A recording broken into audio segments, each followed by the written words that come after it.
All right, welcome back. Okay, so some announcements. The quiz on the take-home quiz is due at midnight tonight. So have that uploaded by midnight tonight, or it'll be late. Okay, so you'll get a 9 for it. So there's at least a point off if you would turn it in late. Okay, so the next things to happen are we are going to start our full-blown review on Monday for all 11 chapters. You now have all the reactions you need for the final. Okay, so now you have 2 weeks to study those reactions and get those done. I'm going to teach you some strategies for using those reactions in different ways so that we can, you can get familiar with some of the multi-step questions that'll be asked on the exam. I'm going to talk about the exam specifically, the final exam specifically on Monday. So, but I'll want to just kind of focus on these strategies and give a review of spectroscopy and kind of some different approaches on how to attack spectroscopy. Okay, so that being said, after that, we have on the following Monday, our exam over chapters 8 through 11. 8 through 11 is the primary focus. There might be some other reactions there, but it's going to be focused on that. So there's going to be some stuff on radicals and alcohols and conversions and stuff like that. And then a week after that is our final on Friday. Okay, the ACS final, 70 questions and then you'll see stuff on there that it's not even in the book, and that's fine. We take that into account for that because it's just the national test, and so everybody has a different thing. So don't worry about that. We can get that all started. So today I want to give you some strategies and problem solving for the next quiz, the next exam, and the final exam. Okay, so we've learned a lot. Believe it or not, that's kind of what that reaction table is for, to show you really how many things you've been exposed to. And having them all in one place, I think, helps you to understand the way it happens.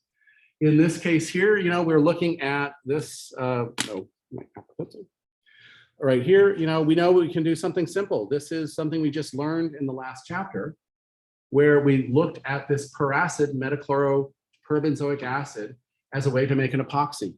But starting all with the same starting material, we can change it into a hydrocarbon, or we can get our primary alcohol, or we can get our tertiary alcohol, depending on which reagent we choose.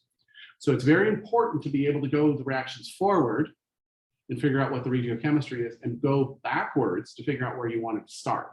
And we're going to work on that going backwards part today. Okay, so we learned that you can do that same reaction with water in an alcohol and it turns it into an ether. That was chapter 11. Okay, we can do oxymercurization. That's going to give us our secondary alcohol. So we have our primary here, our tertiary here, and our secondary here. But we can also make an ether here if we change it out. We learned that in chapter 11. So we took something we learned in chapter 8 and added to it in chapter 11. So those are actually should be 2 separate reactions on your reaction table. Okay, NBS with peroxides. You get bromination at the most stable site. HBr in the dark, Markovnikov's addition. HBr in peroxides, anti-Markovnikov's addition. You might want to have those right together on your reaction table. Just adding across the double bond. Ooh, oxidation. This is ozonolysis. It clips the double bond, but because it's ozonation and we have the reducing environment, we'll get the aldehydes. Permanganate will oxidize them down to the carboxylic acids. So we can do either one. And this is permanganate hot, see it has heat. And then of course we can get syndiols by using our oxymercurization, demercurization. And in chapter 11, we learned how to get our transdiols. Our transdiols were from getting an epoxy and opening it up with hydroxide. That'll give you your anti. So we can do that. So we've really learned a lot. It's just trying to organize it and get it in your head in a way that you can access it. So we really don't have that many different types of reactions. We have radical halogenation, and it has only 2 things it can do. It can abstract a hydrogen or add across a double bond, giving you another radical. There's only 3 steps in the mechanism: initiation, propagation, and whatever that last one is. I think it was on the quiz. Yeah, oh yeah, that's termination. Nah, that was on the quiz, I think. We'll see. Anyway, so then we had SN1 and SN2, which is basically substitution reactions. sp3 hybridized to sp3 hybridized. Boom. And you just substitute things, usually something that's a good leaving group. Notice we made some new good leaving groups in chapter 11. We started with the halogens because they're great leaving groups. But when we made all those sulfur oxygen derivatives that are also now good leaving groups. So we have new leaving groups to play with in our substitution reactions. We have our elimination reactions. We form a double bond, okay? So here we're keeping our hybridization. Here we're keeping our hybridization. Here we're changing our hybridization. And then we can do electrophilic addition, add across that double bond, change it back, okay? So we really don't have that many things. Substitution, elimination, addition, radical halogenation. But the one I want to draw attention to is a little bit, is that it's really a substitution reaction, but we can make carbon-carbon bonds. Why is this important? When we're doing multi-step synthesis, we're going to see if there's the same number of carbons in the product as in the starting material. If there aren't, we have to cut carbons off or we have to add carbons. And these are the only two reactions where we can, this is the only two reagents we can use to add a carbon to our chain, the cyano group or the acetylene group. So that's important to give us that double bond, that extra carbon there. But we also have our nucleophiles. We have our good nucleophiles that have nice charges right here. Know the difference between a good, a weak, and a poor nucleophile, okay? Things that don't have charge tend to be poor nucleophiles. But nitrogen is actually considered a decent nucleophile. And of course, the things with anions are pretty decent nucleophiles, but the halogens aren't exactly the same. Remember, they switch in solvents, so we have to pay attention to that.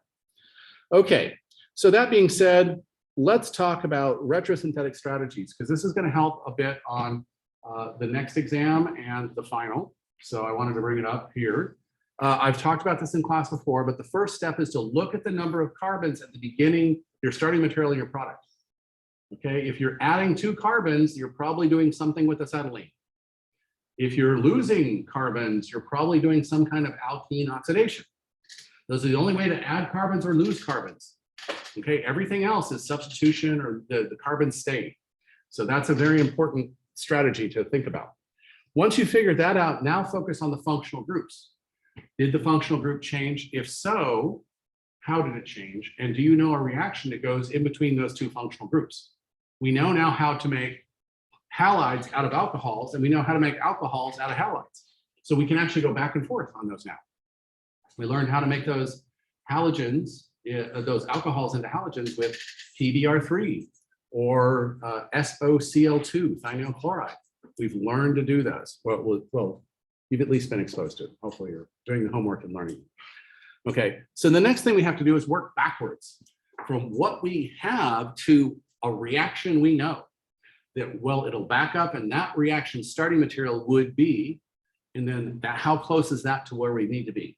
And what reaction do we know that we can get a little bit closer? And then at the end, you take all those reactions and do them forward. Okay, so we're going to play with that a little bit right here. We're going to try to synthesize acetylene from our ethane. Okay, let's count the carbons. 1, 2. Okay, so we don't need to add any carbons. All right, so what we need to do is we need to find some way to functionalize ethylene. And we know that when we make our acetylene, we can start with something with 2 halogens and 2 hydrogens that can be removed right here. We know that we can do this with sodium amide. Okay, that's the only base strong enough to make an alkyne. You can make alkenes with other bases, but this is the only strong enough to make an alkyne. So, okay, that's fine, but okay, so how do we get to that? Well, let's see. A reaction we know is, bromine dark. That's going to do a 1,2 addition. They're not syn here, we have free rotation. So what do we have to start with for that reaction? Well, we have to start with an alkene. Okay. So how can we get to an alkene? Well, we can remove one hydrogen and one bromine. That'll give us an alkene. So let's start with bromine up here.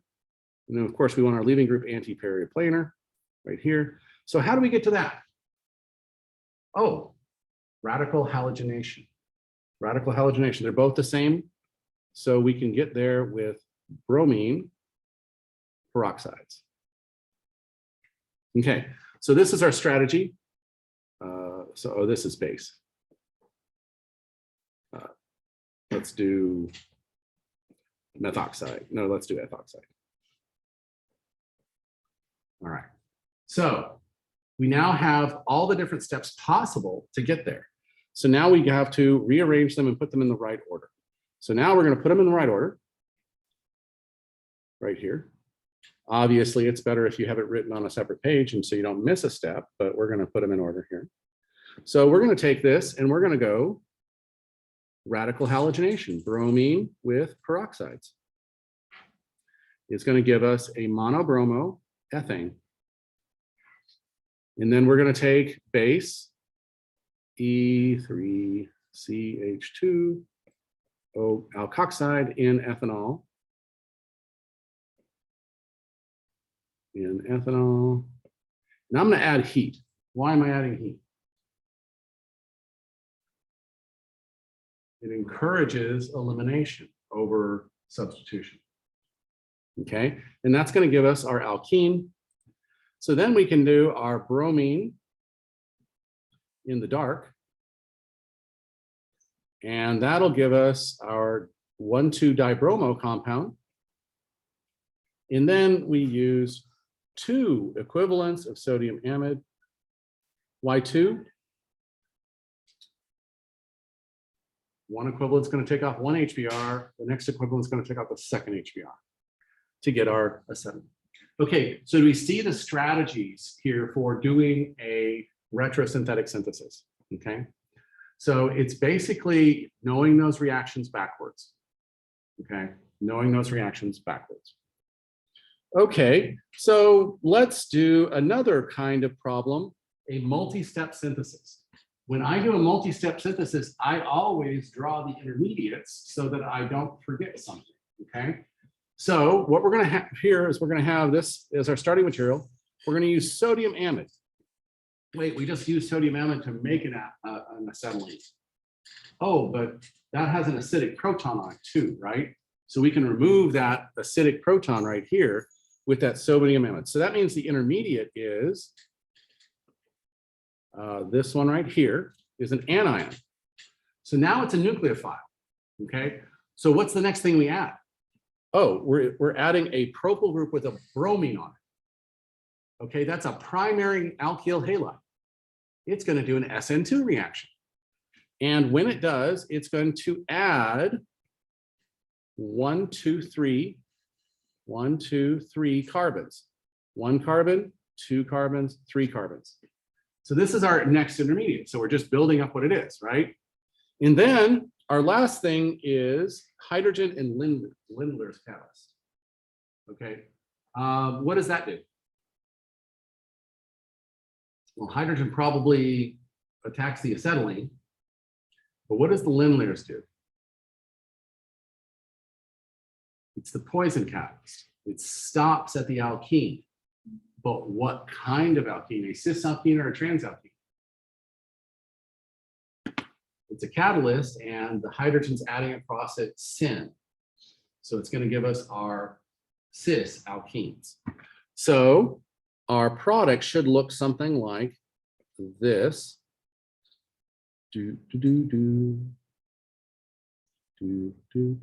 Right here. So now let's look at our choices. On the exam, you'll have 4 choices on everything. So it can't be this one because there's no double bond.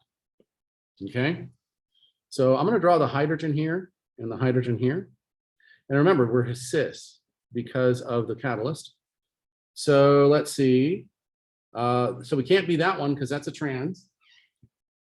So now it's this one or this one. So now we got to look really close. Because if we look really close, we have a propyl group a phenyl group, and a cis alkene. We look on this side, we have an isopropyl group,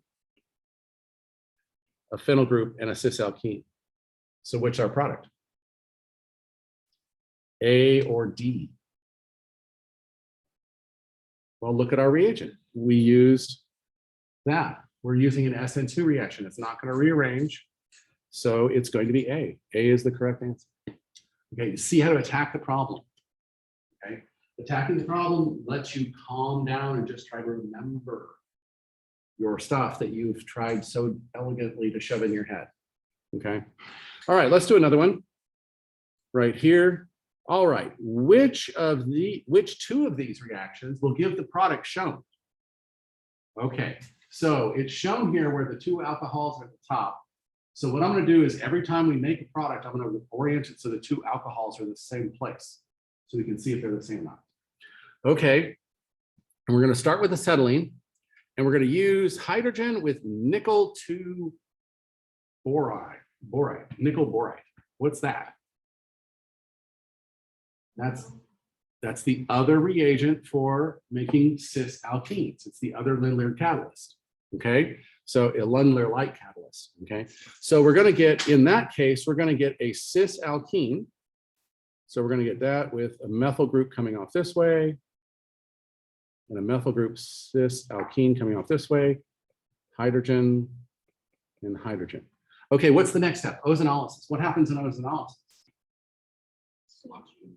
We get syn addition of O2 of oxygens, and then when we break it off at the end in the second half, it gives us OH, OH, and we lose our double bond. So this looks exactly like this.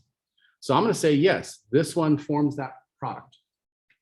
Okay, because the orientation of the two methyl groups, they're syn to each other. The OHs are in the same position as this, so we're at the same place here.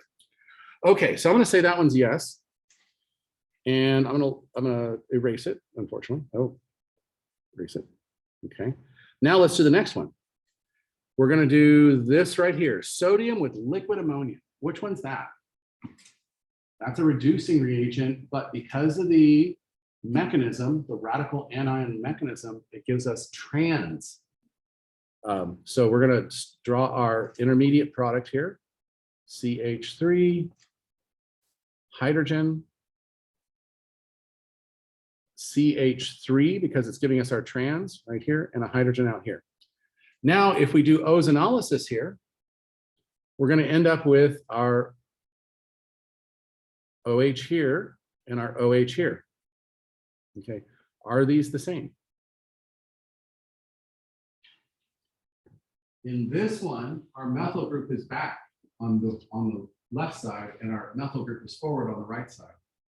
That doesn't match our product here. So I'm going to say no to that one. So just choosing your catalyst for getting a cis or trans alkene has changed the product. So I'm going to say no to that one. Okay, so let's look at the next reaction, see if there's something special about that one. Let's see, we're going to do our cis alkene again. So we're going to do cis alkene with, I'm going to put the methyl groups out, CH3, hydrogen's back, right here. What's that? CH3O3H. That's a peracid. What does a peracid do? It makes an epoxy. Okay, so we're going to take away the double bond here. We're going to put an O up here. Now, the next reagent is water and base. Okay, so that means we're going to open up that epoxy and put an OH here and an OH up here.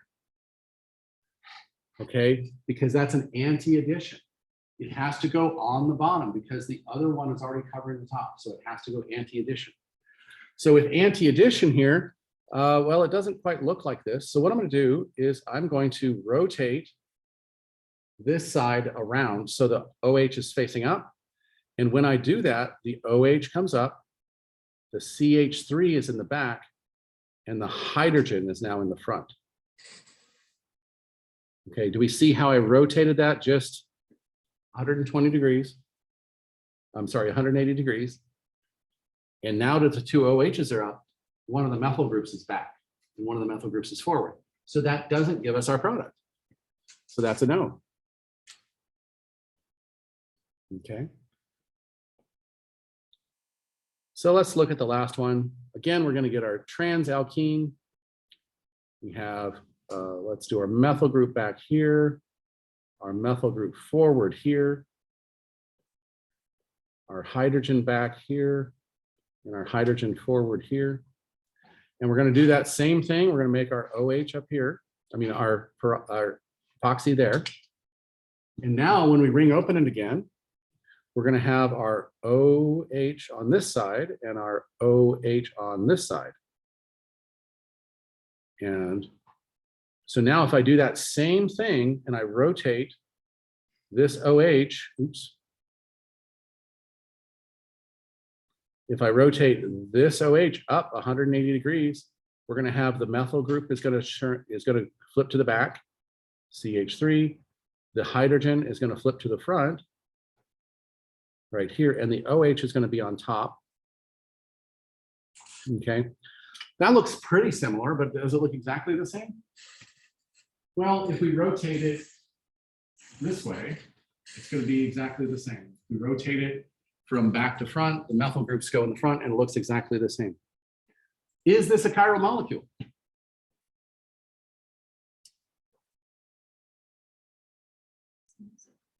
It's a meso compound. Okay, it's a meso compound because you have a Demier plane in it, right here. So it turns out that yes, this is exactly the same as that. And by the way, the other two are not meso compounds. So the ones that didn't make this compound are not meso compounds. Okay, questions on that?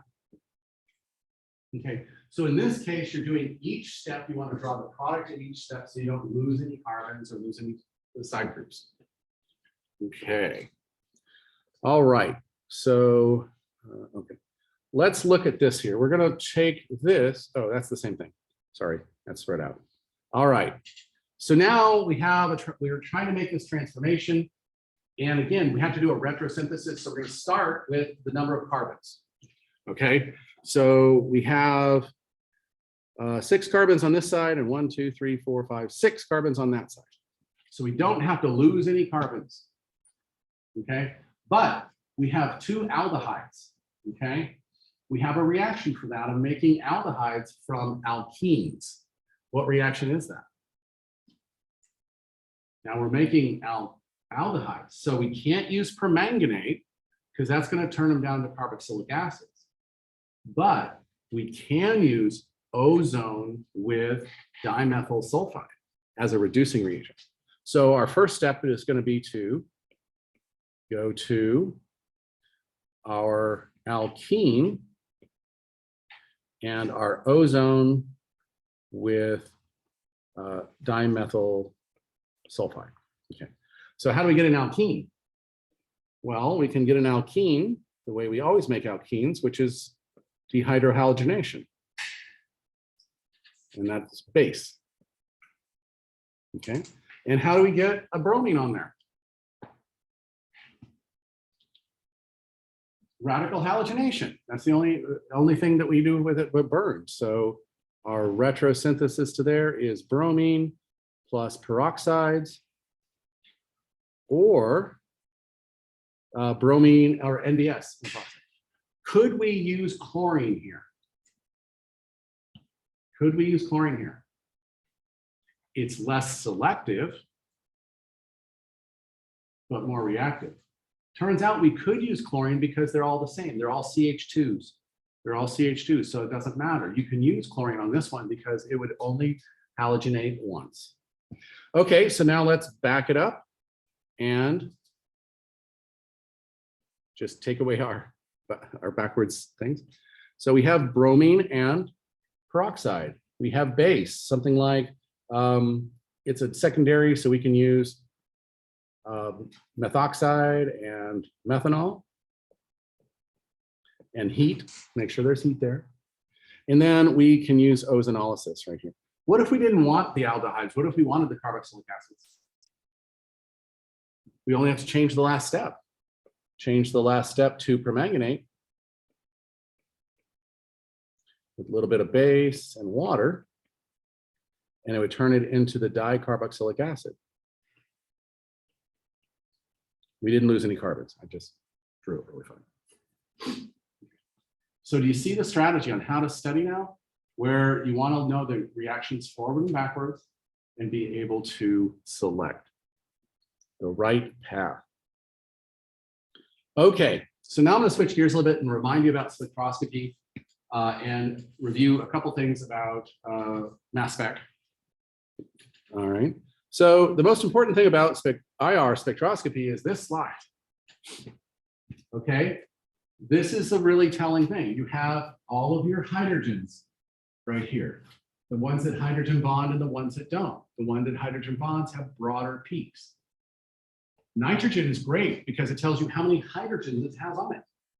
If it has 0 hydrogens, there's no peak in that area. If it has 1 hydrogen, there's 1 peak in that area. If it has 2 hydrogens, there's 2 peaks in that area. You couldn't ask for a better friend to tell you how many hydrogens you have. Then we have to go to our triple bonds. We only have two things that are in here. There's an aldehyde peak right here, 2700, we'll talk about later. Double bonds, and then we don't really care about this. This doesn't really tell us a lot about the functionality. You should be able to pick out the functional group by which bond types it has. The peak itself does not tell you functional group. The peak itself tells you this functional group has this structure in it. Okay, so unless you know, so we have a carbonyl. Remember, they move around. Know that they move around. Or we have an OH. Now, when we have an OH that's an alcohol, we have a nice broad peak above 3000. Okay, but what happens when we turn that into the OH on a carboxylic acid? It's an even broader peak, and it actually goes over 3000. It goes under 3000. Sorry. It's a broad peak. It's a very different look than the broad peak of an alcohol and the broad peak of a carboxylic acid. So you should be able to tell those two apart. Okay. Plus, your carboxylic acid will probably have a C double bond O in it. So it'll have something in that 1700 range. So you'll be able to see that. Questions on spectroscopy? Or IR spectroscopy. We're going to do carbon too. We're going to do other things too. Okay. Okay, good. All right, NMR. Proton NMR, you need to know 4 things, right? Number of unique peaks, the integration of those peaks or intensity, the, let's see, the shift of those peaks, and then the peak-peak splitting. Sometimes you can tell with just 1 or more of those. Sometimes you have to use all 4 to identify your product. Okay, yes? So with integration, when you're not like using like a function, like how do you find integration? If their integration is going to given, it's going to be like 3 hydrogens. Okay. It'll be written on the spectrum. Okay, I have an so example. You don't have to figure it out. No, Okay. you will not have to figure it out. You can't figure it out, actually. Yeah, I was gonna say I don't know how to do that. Yeah, you cannot figure it out. If it's given, it's given. If it's not, it's not. Okay. In carbon, we only care about 2 things: shift and number of peaks. Because remember, it's carbon 13. It's only 1.1%, so we don't have splitting. So that makes it a little bit easier. But you want to make sure that your peaks, the number of peaks here, are correct. Because don't forget your carbonyl peaks. Don't forget your carbonyl peaks here in the carbon NMR. They don't show up in proton NMR most of the time. Only if you have an aldehyde right there. Okay, so we want to make sure that we don't do integration or splitting on carbon. We only care about shift and number of peaks. All right, so let's talk about mass spectrometry. We only need to know 4 things about mass spectrometry, which are the molecular ion peak is usually the highest one, except for the little 1.1% peak in front of it. The M+1, that's carbon 13. You don't count that one. You count the biggest of the farthest up. Okay, and that's your molecular ion peak. The base peak is, of course, your tallest peak, and everything else is calibrated at. That's 100%. Relative abundance. So we're going to look at relative abundance of things, specifically things with isotopes or things that are nitrogen. And then a fragmentation pattern. The fragmentation pattern tells you like, oh, this fragment here is 5 carbons long. There's no 5 carbon chain on any of these other molecules. There's only one 5 carbon chain on this in my choices. It has to be this one for that. Then we got to remember our M+2 peaks. In chlorine and bromine, we have a distinct pattern. In chlorine, it's a 1/3 as the M+2 peak is 1/3 of the M peak. In bromine, they're equal, an M and an M+2 peak. So you should be able to distinctly find those right away. And the nitrogen rule. If your molecular ion peak is odd, you have an odd number of nitrogens. Okay. So let's think about problem solving. So if you can be given just an IR, just an NMR, just carbon NMR, or you can be given all 3. So the strategy here is to look for major structures that are found in functional groups: alcohols, amines, triple bonds, double bonds, and carbonyls. Okay, don't look for carbon-carbon single bonds or carbon-halogen single bonds. Those are all in the 1500 range. We really won't be able to tell a lot from that. So we only want to look at those first 3 zones. Okay, for IR, and then for NMR, we want to count the number of peaks in the spectrum and then count the number of peaks you predict it should have. And then you also want to look at the splitting. You've been able to predict the splitting now, so that you need to see if that matches. So sometimes splitting will do it. And then if necessary, our shift will show up. Every once in a while, they'll give you an integration and you can use that as well. Okay. So in mass spec data, you're looking for those M+2 peaks to tell you whether you have bromine or chlorine. You're looking for those odd number peaks. And you're also looking for the tallest peak right there. And we're going to look at that because if you subtract the tallest peak from your molecular ion peak, it tells you how much something fell off. So if it's 35, it's chlorine. If it's 15, it's a methyl group. If it's 15 plus 14, which is 29, that's an ethyl group. So you can just add a CH2 or a CH3 together to see what the molecular ion peaks. And you'll have to add by hand, by the way, because there's no calculator. Because calculators are so fancy these days, they can talk to each other. For the H1, if there are different environment, different signals, but they're the same type, so like let's say like a secondary. Secondary makes it different than a primary. But if they're like, if it's more or less de-shielded, that'd be important also. Yes, shift is important. Okay, and I have some examples. So let's do this one. This is a NMR. There is no integration here. And so this is a 4 peak, this is a single, and this is a 3 peak. Now that 3-4 peak is something you should memorize because that 3-4 peak means you have, oops, not an oxygen there.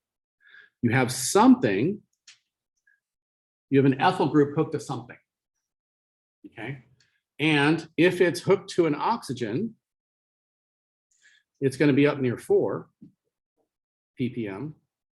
If it's hooked to a carbonyl, it's going to be closer to 2.5 ppm. Okay, so you have you just have a fragment now, and you already know it's a fragment with an oxygen on it because of this shift there. Okay, so that gives us some choices. Okay, then we have a singlet. Okay, so we have to find that. All right, so we have 1, 2, 3 signals. Let's look at all of our options and see how many signals we have. On this one here, we have 1 signal, 2 signal, 3 signals. Let's see, that's going to be 1 signal, 2 signal, 3 signals, and 4 and 5 signals. Oh no, those are symmetrical. So those only count as 3 signals too. Okay, let's look at this one. 1 signal, 2 signals, 3 signals, 4 signals. Hey, we can eliminate that one. It has too many signals. And 1 signal, 2 signal, 3 signals. So that has 3 signals. This would give a singlet. This would give that. So, okay, that one can be there. Okay, wait a minute. We can eliminate this one because it doesn't have an oxygen bonded to the ethyl group. Remember, this right here tells us we have an oxygen bonded to an ethyl group. So that means we can eliminate that one. We've already eliminated that one, and we can eliminate that one. Okay, so, so let's figure out why these 2 hydrogens here, these singles. Okay, they're singlets because it's going through carbonyls. There's no hydrogens nearby, so that means it's a singlet. That's good, but it's shifted kind of high. I mean, it should be closer to 2.5. Maybe there's something about this. Oh, it doesn't just have 1 carbonyl on it. It has 2 carbonyls on it. So it shifts it up just a pi bit from having 1 carbonyl. So that structure agrees with our spectrum. So you know how to attack that with everything you have. Don't just freak out. Start counting your peaks. Start looking at your splitting patterns. Okay. Look at those splitting patterns that were in that book, because there's also another really common splitting pattern for the isopropyl group, because you have hydrogen and 3 and 3. You're going to have this one be a multiplet, and then this one be a doublet, and this is going to be 6 and 1 if you see an integration. So that's a really common fragment as well. Okay. And so let's try another one. Oh, that one's messy. Okay, we got 2 things bonded to oxygen here, and then something somewhere else, and then something somewhere else. Okay, so let's take a look here. So this is a 4, this is a 3, this is a 3, and this is a 3. Okay, so that means we have to worry about having 2 hydrogens next to 2 hydrogens. Okay, let's see. So we have 4 peaks. 1 peak, 2 peak, 3 peak, 4 peak. Okay, so can't eliminate that yet. 1 peak, 2 peak, 3 peak, 4 peak. Okay, can't eliminate that one yet. 1 peak, 2 peak, 3 peak, 4 peak. 1 peak, 2 peak, 3 peak, 4 peak. Oh, rats, we can't do it on peaks alone. All right, so now let's look at splitting. Okay, so because we have a 4-3, and it might be any of those right there, we know we have an oxygen and an ethyl group. That's the only way to get that 4-3, and it's up near 4. So let's see, we have that fragment there, so that would work there. Ooh, we can eliminate this one. It doesn't have an oxygen next to that carbon. This has that fragment here, and this doesn't. This has a chlorine at the end, so we can eliminate that one. Okay, so we have 3 possible things now. Okay, and no, we have 2 because we've eliminated this one and that one. Okay, so now let's look at our splitting here. We have 2 hydrogens next to 2 hydrogens. Oh, we have 2 hydrogens next to 1 hydrogen. Yes. 5-4-3. Are you talking about the triplet at 4? It's the 4 here and any of these. It's probably this last one. It's probably the one closest down, furthest downfield. But let's look at the final thing and see if that makes sense. Okay, but we don't want to like skew our results. Okay, so we're going to have our 4-3 is going to be this fragment here, the ethyl fragment here, and this is going to be, let's see, let's predict how many peaks it's going to have. We have those 2 hydrogens, and it's next to 1 hydrogen, so that's going to be a doublet, and that's going to be a triplet. Okay. Uh-oh, we don't have any doublets in our screen. Those 2 chlorines on there make this not possible. So now let's look at this one. We have 2 hydrogens next to 2 hydrogens, so that's 1 plus 2 is 3. This one's going to be next to 2 hydrogens too, so it's 3. This is next to 3 hydrogens, so it'll be 4. And this is next to 2 hydrogens, so it'll be 3. Okay, now let's look at our shifts here. We have an OET, an O ethyl group here. So it's probably this one and probably this one down here. But now we have 2 things really shifted high. One is next to a carbonyl. One is next to a chlorine. Carbonyl, halogens, oxygens, in that order. as we're going down. So this is our answer, C. Okay. So even if you didn't have all those pieces of information, you only had shift, you'll say, well, that's going to be higher than that. And you could kind of rack and stack them and say where they would be. Yes. So the carbonyl, isn't it as high, but it's like shifted because it's close to an oxygen? The carbon, CH2 next to a carbonyl usually is between 2 and 3. Okay. And an oxygen is usually between 3 and 4. And a halogen is 2.5 to 3.5. So that's why they're all clumped together there, because we have all three of those in that same problem. All right, so let's see which structure is consistent with the carbon-13 emer. Now, what they did was they also said that this compound has a doublet in the proton, a doublet in the proton, and then a triplet in the proton and a quartet in the proton. So they're kind of helping you along so you can use protons with it. Okay, and you probably have something like an ethyl group down here. If it was next to an oxygen, it'd probably be up next to 6. So it might not be that high, but we'll see. What do we have up here?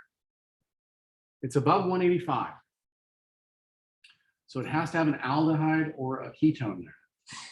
So anything without an aldehyde or a ketone, yes, we can eliminate number 1. It's carboxylic acid. It's above 185, it can't be the carboxylic acid. So now we're down to 33% chance of getting it right. Okay, so let's see about this. We have this right here is telling us we have some kind of ethyl group here. And so we have a hydrocarbon-like ethyl group. So that means it can't be, well, I guess it could, no, it can't be this one either, because this is going to give a singlet, this is going to give a doublet right here. So that probably can't be it there. So we're down to the aldehyde and the ketone. So let's see, we have 1, 2, 3, 4 kinds of benzene. So this would be one kind, this is another kind with that one, this is another kind with that one, and this is it. So of our last 2, we have a total of 4 peaks for benzene ring, 1 peak for an aldehyde, and then this ethyl group down here. So let's see. So we have an ethyl group here, and we don't have an aldehyde. Oh, we can eliminate that one. So I think it means this is our product right here. So we have definitely an aldehyde or a ketone. We definitely have an ethyl bridge, and we definitely have a disubstituted benzene ring. So this has no ethyl. This has no aldehyde. This has no aldehyde. So we had to choose between these 2.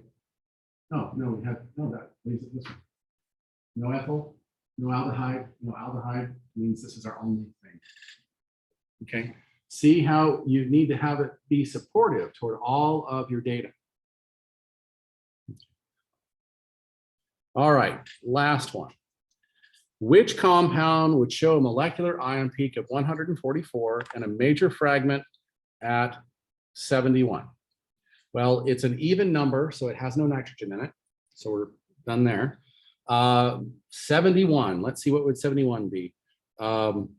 15 plus 14 plus 14 plus 14 is, let's see, that's 12, 7, 57 would be 1 carbon, 2 carbon, 3 carbon, 4 carbon. So 5 carbons would be 71. Add another 14 to that, that would give us 71. So there has to be a 5 carbon chain giving us our major ion peak. Okay, and let's see, when we have that, we're going to go, let's see, 1, 2, 3, 4, 5, and then we'll have to add, let's see, 14 plus 14 plus 18. And that gives us 144. The 18 is the oxygen with the hydrogen on it, by the way. So that gives us our molecular ion peak. So it's got to have 5, 6, 7 carbons plus an oxygen of some sort. Okay. All right. So let's see if we can get a chain of 5 carbons that are CH2s or CH3s. Okay. So when this breaks, it'll fragment here and here, giving us only 3 carbons or 4 carbons. Okay. Because it's going to break at the functional group here. This is going to give us 3 carbons or 2 carbons. This is going to give us 4 carbons or 2 carbons, which means this is the only one that can break, giving us a weight of 71. And yes, you have to add it by hand because you can't use computer calculators. There were a couple like this in the homework. So double check you're adding things together and looking for fragments. Okay, so now let's do this. Match the spectrum to the structure. Okay, so right off the bat, what's wrong with this? What's our molecular ion peak? It's an odd number, which means it must be the one with a nitrogen on an odd number of nitrogens. So let's look at our choices. So that means this is our B compound because it's the only one with a nitrogen. Yay, cool. All right, let's look at this one over here. Molecular ion peak plus a molecular ion peak plus 2, and they're of equal height. Bromine. So this is the one with bromine, which means it is D. Okay. Let's look at this one. Molecular ion peak plus molecular ion peak plus 2, and that's about 1/3 the height. So we have chlorine. So that means it has to be C. Well, that means the last one's the last one, but let's take a look at it and see what it does right here. So we have a -15, which is a CH3 group, and -12, 14, or a total of 29. So you're breaking, and then you have, this is a 29 right here. So this is an ethyl. That makes this a triple, makes it 3 carbons long. So we can go break it here, here, here, here. So that's going to give us those fragments. It's going to give us those fragments we see. So because it breaks off every single 14 or 15, it's going to best be a long chain hydrocarbon. So that makes it A. Right there. All right, questions on that? So those are a good attack way to look at the spectrum, look at the M, see if there's an M+2, see if it's an odd number, and then you start adding up things to add fragments. Okay. Questions on that? Let's see what time.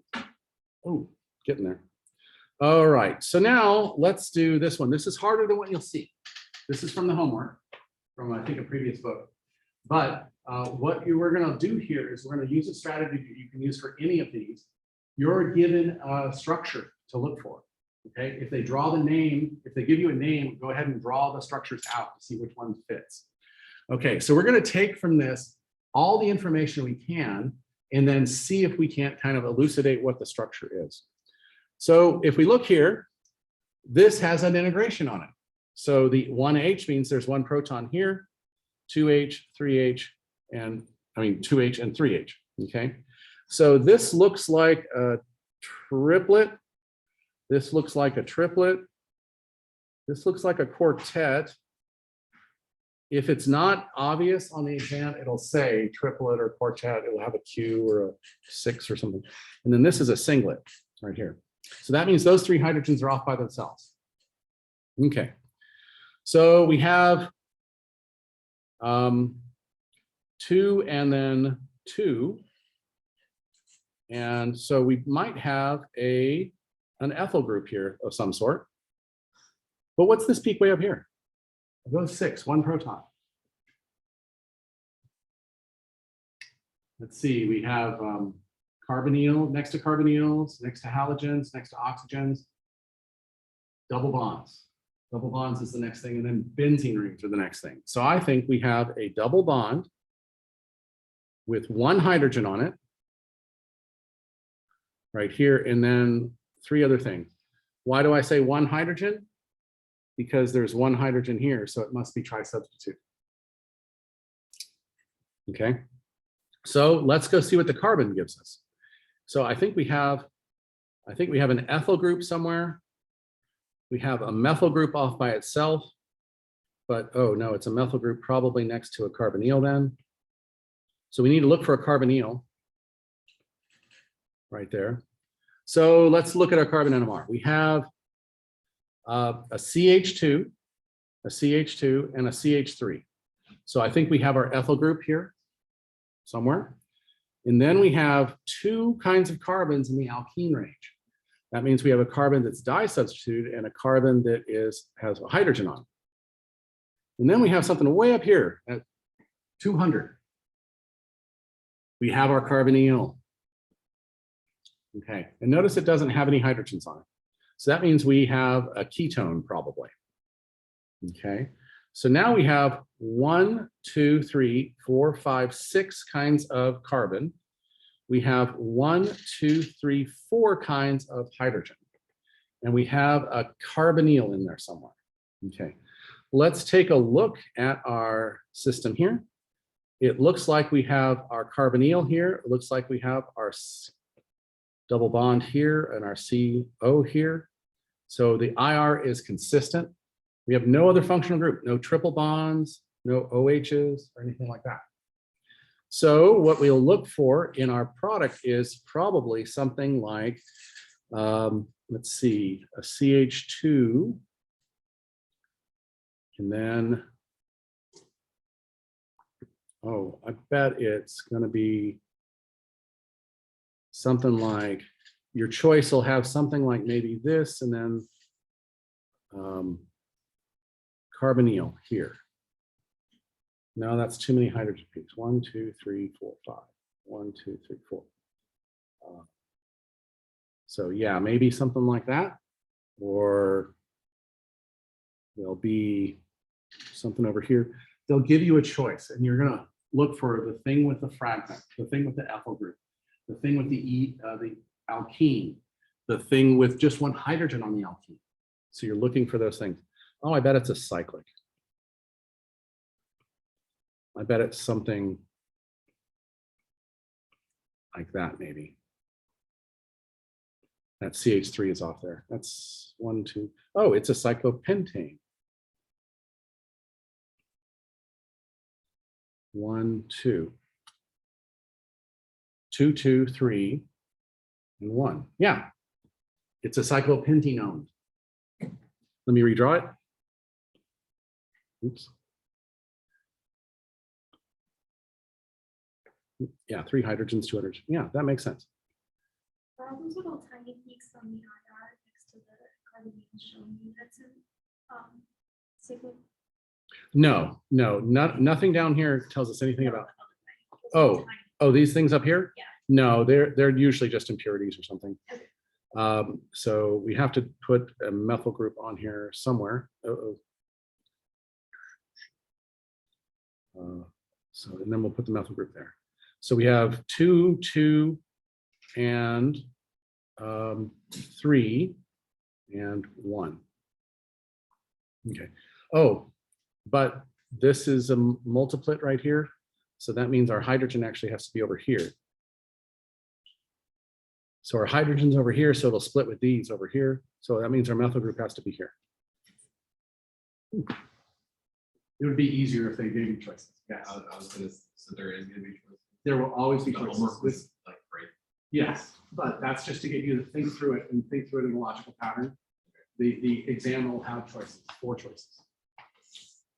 Okay. All right, so we were actually able to kind of divine what it was. So let's do one more right here. Yeah, let's do this one and we'll stop. Okay, so we have our integration again. So we get to play with that. We have 1 proton way up here. So what is that? It's got to be a carboxylic acid, but oh, that'd be broad. Oh, it's going to be an aldehyde. It's the only thing up that high. So we need to look for something on that aldehyde. And then, oh, this right here, it's above 7 and in between 7 and 8. So that means it must be a benzene ring. And it's got that distinct twin towers pattern so that it's going to be substituted this way.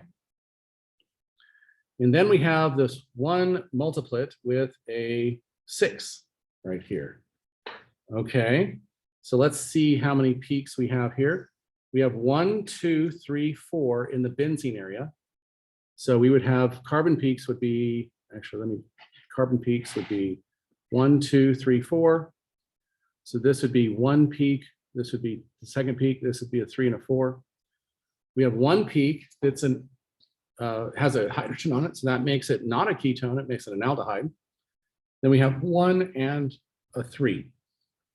Okay, let's look at that peak again. Oh, it's a doublet and a multiplet.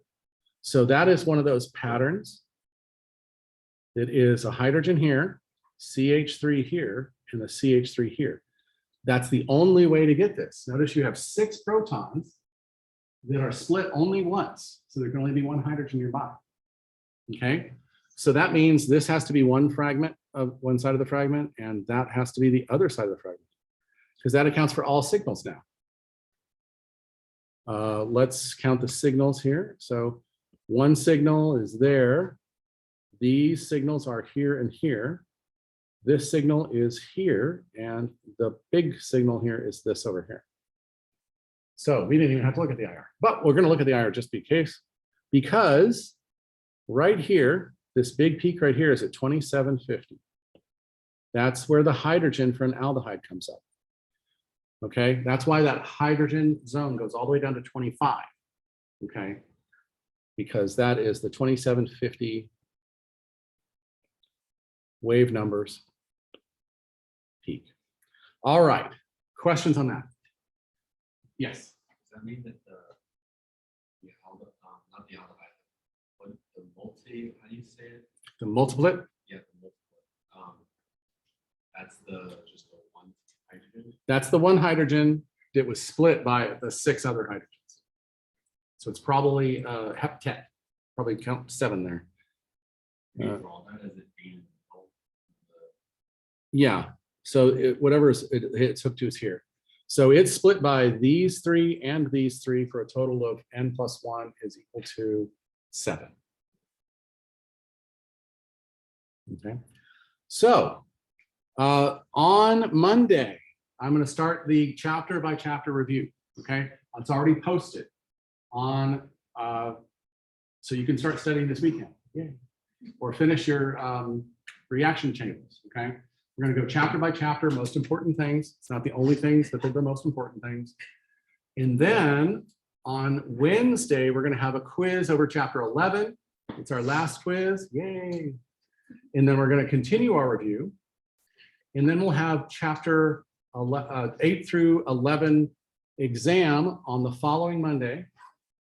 And then our final exam here live in person for everybody, on the following Monday, the 9th.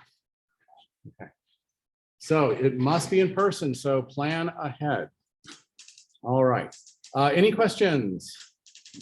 All right, thank you very much. I'm going to go ahead and stop sharing. And the sharing is caring and all that. I'm going to stop recording.